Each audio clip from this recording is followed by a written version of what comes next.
I'll get the hang of this one day. There I was, just before the news, describing the horns of a dilemma upon which I found myself perched this morning. And, of course, I only told you about one horn.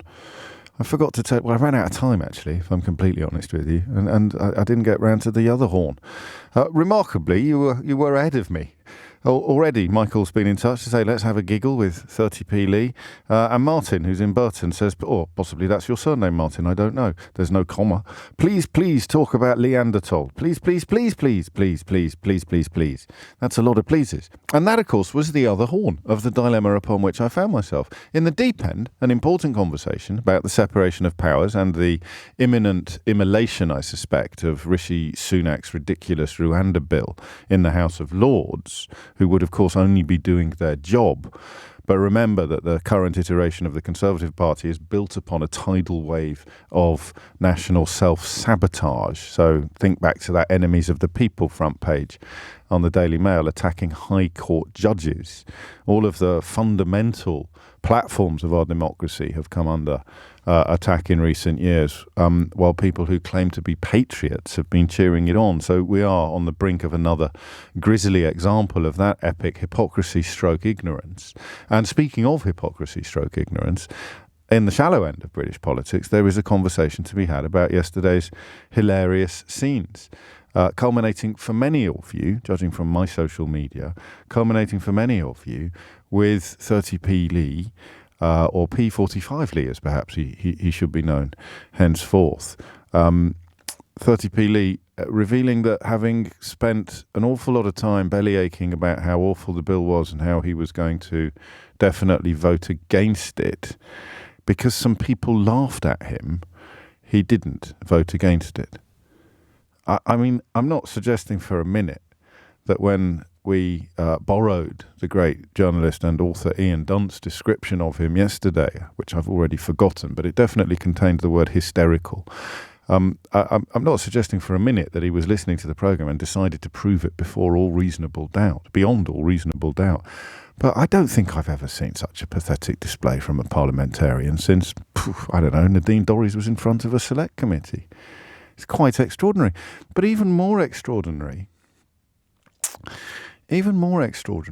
was the fact that there is competition for the crown of yesterday's daftest intervention. There is quite a lot of competition. Some of it occurred in the House itself, and some of it occurred, as is often the case, in studios. That's very good from Grant already. Again, I say this quite often. I don't know why. I should probably stop. You don't care. If someone sends me a good joke, I don't know whether you came up with it yourself or whether it was something that you've seen somewhere else and then sort of passed off as your own. And there's no criticism from me. It would be very hypocritical if I were to criticise someone else for passing off other people's jokes as their own. I do it all the flipping time. But I just, if you were the original person who came up with the new name for 30p Lee that Grant's just sent to me, 30p Flea, then you'd probably be a little bit peeved. Unless, of course, these things sometimes occur to two people at exactly the same time.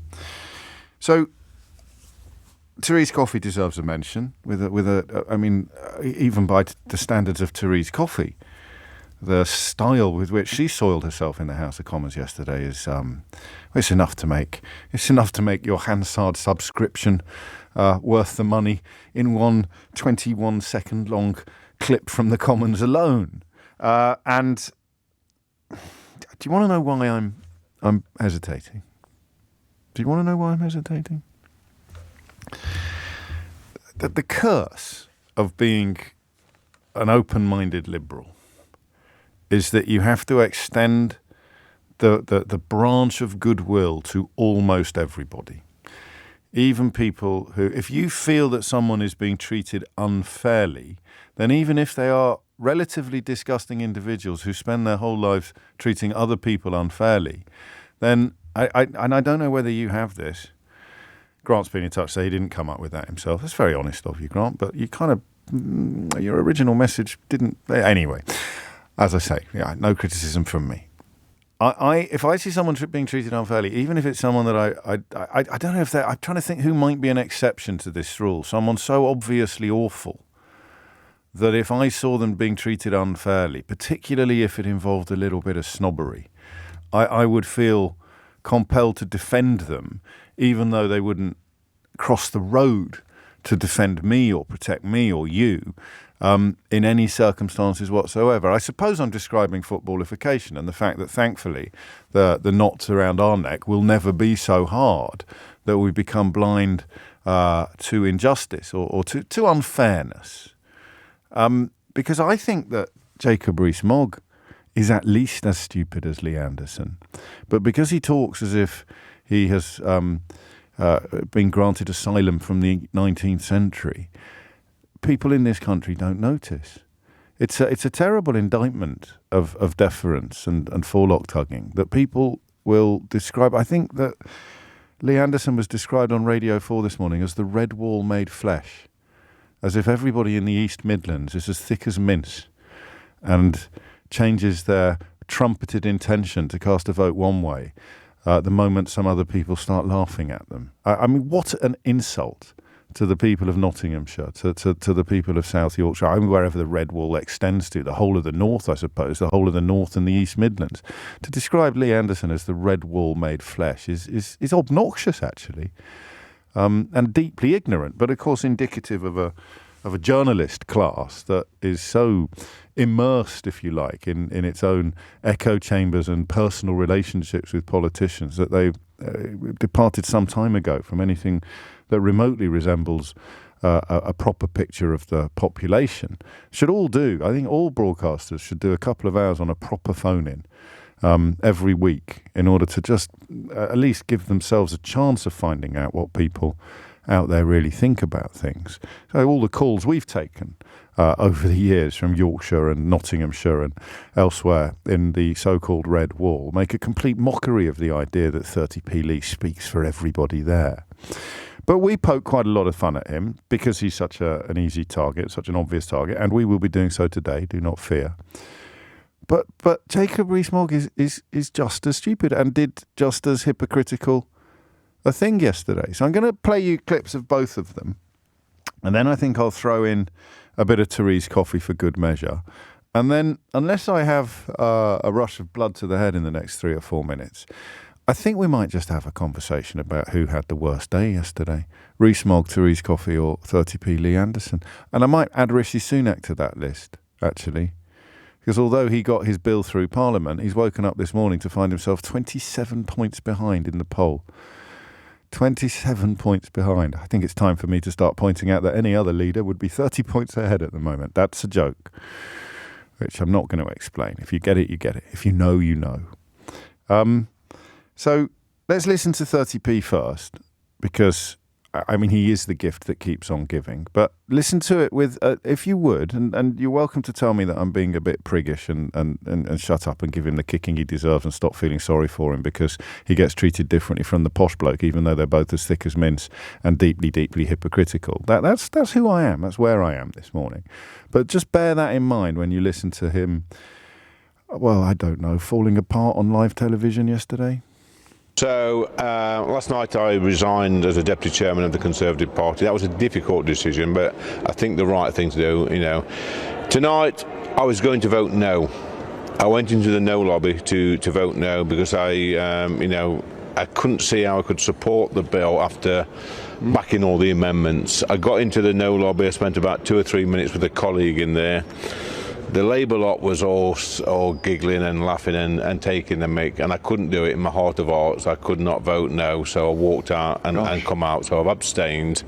I wanted to vote no, but when I saw that lot in there laughing, there's no way I could support them above the party that's given me a political home. So I hope the bill succeeds. You know, I've got my reservations, Chopper. It's upset me, honestly, over the past 24 hours. It's a difficult thing to do, not to support the government that's been really, really good to me and good to Ashfield. Let's remember this government has given Ashfield like record amounts investment. Like I say, I hope the bill works. I hope it stops the boats, and from now on, the Prime Minister's got my full support.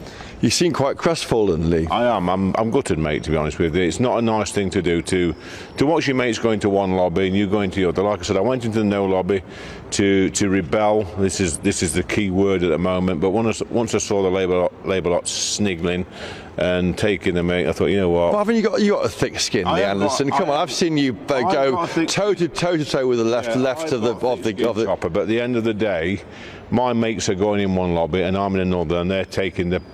And tell us what they were saying then. They're just sniggling and pointing and laughing. Oh, Lee Anderson here, he's coming back to the Labour Party and all this. I saw that. I thought, you know what, off. It's like the playground antics. It is. It's playground politics.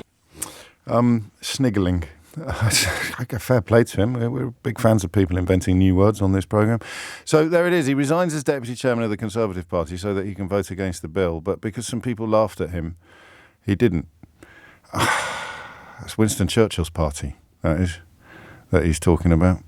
But here's Jacob Rees-Mogg being interviewed on Newsnight last night. That clip came from there's a television station called GB News that pays Lee Anderson £100,000 a year for his insights. I'm going to say that again. There's a television station called GB News that pays Lee Anderson £100,000 a year for his political insights. I mean, in a world where Nadine Dorries can be Secretary of State for Culture, Media and Sport, I suppose anything is possible, but I bet you didn't see that coming. But because he doesn't have a great education, he exposes himself to ridicule in a way that my next guest never does. And yet, when you listen to this from last night's Newsnight, you'll realise that they are just as daft as each other. A week ago, you tweeted this.